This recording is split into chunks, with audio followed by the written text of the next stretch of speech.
तर आपण गायमुख स्टेशनकडे परत एकदा जातोय। ठाण्यामध्ये मेट्रोची ट्रायल सुरू आहे।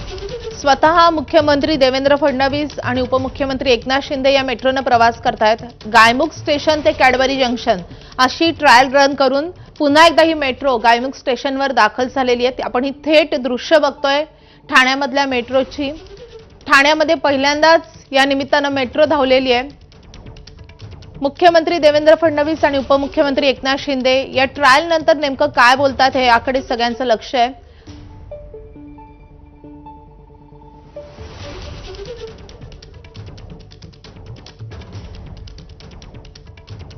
मेट्रो 4 आणि मेट्रो 4A या दोन्ही मार्गिकेमधील काही स्थानकांची ही ट्रायल होती।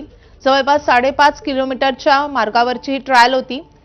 10 स्थानकं या मार्गावर येतात आणि तांत्रिकदृष्ट्या ही मेट्रो धावण्यास किती सक्षम आहे याची ही ट्रायल आहे आणि त्या दृष्टीने आजच्या या ट्रायलला खूप महत्त्व आहे। ठाण्यामध्ये मेट्रो 4 आणि मेट्रो 4A ची ही ट्रायल आता पूर्ण झालेली आहे। मुख्यमंत्री देवेंद्र फडणवीस आणि उपमुख्यमंत्री एकनाथ शिंदे या मेट्रोमधून उतरलेले आहेत। या ट्रायल रन नंतर आता दोन्ही नेते नेमकं काय बोलतात याकडे लक्ष आहे। 5.5 किलोमीटरचा हा टप्पा होता। कॅडबरी, माचीवाडा, कापूरबावडी, मानपाडा, टिकुजीनीवाडी, डोंगरीपाडा, विजय गार्डन, कासारवडवली, गोवनीपाडा आणि गायमुख अशी 10 स्थानकं या मार्गावर येतात। गायमुख पासून आता ही मेट्रो निघालेली होती आणि कॅडबरी जंक्शन पर्यंतचा प्रवास करून ही मेट्रो परतलेली आहे।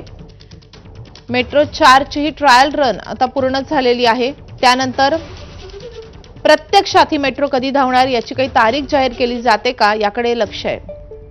फडणवीसांनी आणि शिंदेंनी या मेट्रोला हिरवा झेंडा दाखवला आणि त्यानंतर स्वतः या दोन्ही नेत्यांनी या मेट्रोने प्रवासही केलेला आहे।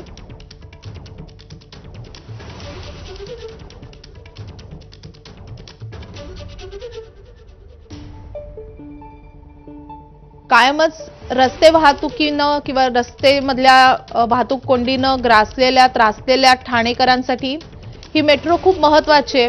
लोकलनी प्रवास केला तरी देखील ठाणेकरांना खूप धक्के खावे लागतात। त्यामुळे ही मेट्रो सेवेमध्ये कधी दाखल होते याचीच प्रतीक्षा आहे। पण आज अतिशय महत्त्वाचा टप्पा पूर्ण झाला कारण ट्रायल रन पूर्ण झाली आहे।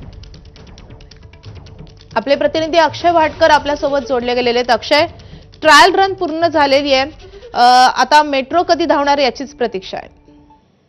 नक्कीच ही सगळ्यात मोठी प्रतीक्षा आहे कारण माधवी अनेक वर्ष ही स्वप्न बघितली गेलेली आहेत आणि मुंबईतली जी मेट्रोची कामं आहेत ती देखील या ठाण्यातल्या मेट्रोच्या कामानंतर सुरू झाली आणि त्या मेट्रो पूर्ण झाल्या। त्या मेट्रो गेल्या 1-1.5 वर्षांपासून वापरात आहेत, सेवेमध्ये आहेत, पण ठाण्याची मेट्रो अजूनही झालेली नव्हती। त्यामुळे निश्चितच अनेक वेळा टीका झाली आणि त्या टीकेनंतर ठाणेकरांची वाहतूक कोंडीमध्ये घुसमट होत आता ही जी मेट्रो आहे ती कुठे ना कुठे चाचणीच्या लेवलपर्यंत पोहोचलेली आहे। अजूनही या चाचण्या बाकी आहेत। स्टॅटिक चाचण्या असतात, त्यामध्ये तांत्रिक चाचण्या असतात, वेगवेगळ्या चाचण्या असतात। त्या सगळ्या चाचण्या होऊन मग प्रमाणपत्र मिळून ही मेट्रो जी आहे ती कधी धावेल हा सगळ्यात मोठा प्रश्न आहे। पण त्यासाठी आणखीन काही महिन्यांचाच अवधी बाकी आहे। लवकरात लवकर या चाचण्या पूर्ण करून प्रमाणपत्र मिळवण्यासाठी MMRDAचे प्रयत्न आहेत आणि BEML ही जी कंपनी आहे। अक्षय, आपलं या सगळ्या ट्रायल रनकडे आणि या बातमीकडे लक्ष असणारच आहे। पुन्हा एकदा तुझ्याशी कॉन्टॅक्ट करण्याचा प्रयत्न करू, मात्र सध्या धन्यवाद हे सगळ्या सविस्तर माहिती